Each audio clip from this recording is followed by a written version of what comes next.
இந்த லீவ் விட்டாலும் விட்டாங்க. ஆனா ஏதாவது சாப்பிட்டுக்கிட்டே இருக்கணும் போல இருக்குது. இந்த 5 மணி ஆகும்போது பேய் பிடிச்ச மாரி ஏதாவது சாப்பிடணும்னு தோணிக்கிட்டே இருக்கு.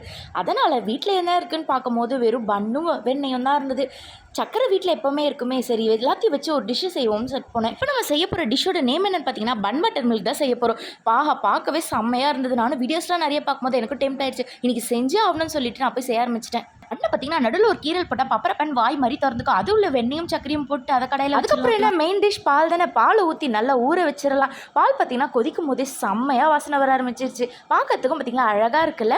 சரி ஓகே, பால் கொதிச்சது போதும், இப்படி ஒரு திருப்பி போடலாமேன்றதுக்காக கரண்டில் திருப்புறேன். வரவே இல்லை, வழுக்கிட்டு எங்கேயோ ஓடுது. அப்புறம் கத்தியை வச்சு ஒன்று தலைக்கீழ் பிடிச்சி திருப்பி போட்டோம்ல. ஓடுதான் பார்க்கும்போது தெரியுது பால் ஆல்ரெடி அப்சர்வ் பண்ணிடுச்சுன்ட்டு. சரி நானும் மிச்சமாக இருக்க இதுவெல்லாம் சுரண்டிட்டு இருக்கும்போது பால்கோவா மாதிரி வர ஆரம்பிச்சிருச்சு.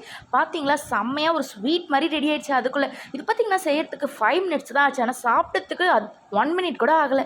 சுட சுட செம்ம டேஸ்ட்டாக இருந்துச்சு. நான் பார்த்தீங்கன்னா வீடியோ எடுத்து முடிக்கிறதுக்குள்ளே என் தங்கச்சி சாப்பிட ஆரம்பிச்சிட்டா.